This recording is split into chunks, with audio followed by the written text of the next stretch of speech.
Kalahating housewife na naman nga ang eksena natin ngayon. Dahil naiwan na naman nga tayong mag-isa sa bahay. Konnichiwa mga mi! Bago nga magising si hapon ay nagbukas na ako ng mga kortina dito sa sala. Sinunod ko na nga din ang pagluluto ng obento niya. Kaya nga nang lagi nating niluluto, itong itlog na naman. Magagalit kasi siya kapag wala niyan. Medyo late na pala siya nga alis ngayon dahil 9 AM pa daw ang start ng trabaho nila. Kaya nga hanggang ngayon nakahilata pa rin siya. Tingnan mo tong mga anak sa mayaman. Hanggang ngayon nakahilata pa. Anong tingin nyo sa asawa nyo? Alipin? Mukhang hindi pala siya anak sa mayaman kasi nagising na siya. Sobrang dami ko nga nababasa na comment hanggang ngayon na sinasabihan pa rin yung mga kumikilo sa bahay ng mga asawa ng alipin. Nasabi ko na din to sa mga nakaraan kong vlog. Pero hindi ko naman akalain na ganun pala kadami yung kalahi ng impaktita kong kakilala. Uy, be, malapit na akong maawa sa'yo. Ang pagsisilbi sa asawa ay hindi pag-aalipin, be. At ang pagkilo sa sarili mong bahay ay hindi din pag-aalipin, be. Kapag hindi ka kumilos, anong gusto mo? Sabay kayong mamahong dalawa? Nanggigil yung dulo ng kuko ko sa paa, mga mi.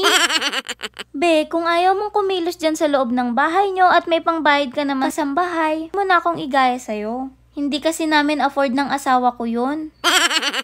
Hindi ako inaalipin ng asawa ko, be. Sadyang tamad ka lang talaga. Balik na nga tayo mga mi dito sa ginagawa kong obento. Sa tingin ko nga ay ito na yung pinaka-cute sa lahat ng nagawa ko. Hindi na ako makapaghintay kung ano ba yung magiging reaksyon ni Hapon dito. Ano kayang masasabi niya sa alipin niya ay... asawa pala. Pero hindi, alam kong tiyak na matutuwa yun. Iisipin na naman noon na mahal ko siya. Dahil nitong mga nakaraan ay pinag-e-effortan ko yung bento niya. Hindi niya alam, may gusto lang talaga akong ipabili sa kanya. Charis lang, syempre. Gusto ko nga lang idaan yung pagpapasalamat ko sa paggawa ng bento niya. Dahil hindi rin naman madaling magkaroon ng asawang kagaya ko. Bukod sa pabago-bago ako ng mood at araw-araw na pambibisit sa kanya. Isa, yung seryoso na, eto na. Gusto ko lang talaga siyang painumin itong Aujero ng Mossview. Hindi kasi siya nagugulay nitong mga nakaraan. Kaya perfect talaga itong Aujero sa kanya.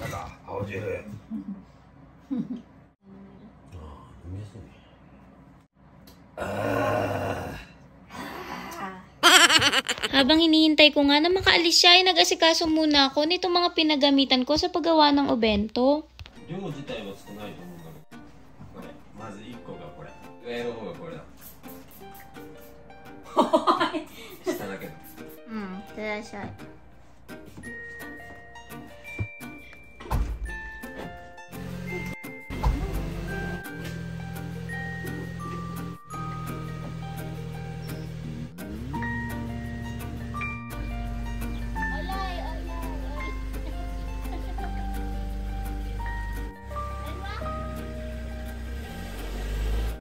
Buri-buri. Gambatte ne. Love you. Pagkatapos ng tumawag ni Hapon ay naganda na ako ng almusal ko. Lalagyan ko nga din pala nitong isdang binili namin kahapon. Napakasarap nga ng lasa nito. At syempre masarap nga to pag medyo maanghang, kaya nilagyan ko din itong paborito kong habanero. Pagkatapos ng kumain ay nakaidlip nga ako dito sa upuan. At nagising nga ako sa tawag ni Hapon. Yo! Sige! Sige dyan! Nani ga sugoi? コーンが入ってる。じゃじゃじゃじゃん。できです。これひょっとして何？昨日の？タコ。うまい。う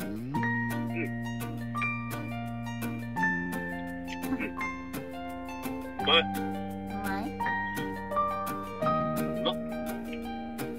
Habang ang katawagan si Hapon ay naglinis na nga din pala ako nitong CR sa taas. Si Hapon nga pala yung karaniwang naglilinis ng CR namin. Pero dahil nga pagod na siya at lagi siyang may trabaho, kaya nga nagkusa na ako na maglinis nito.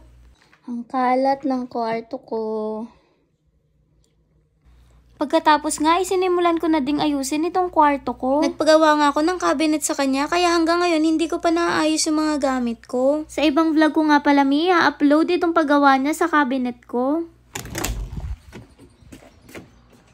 Pinagmadali nga ako ni Hapon na hantayin siya sa labas ng bahay. Dahil meron nga daw kaming pupuntahan.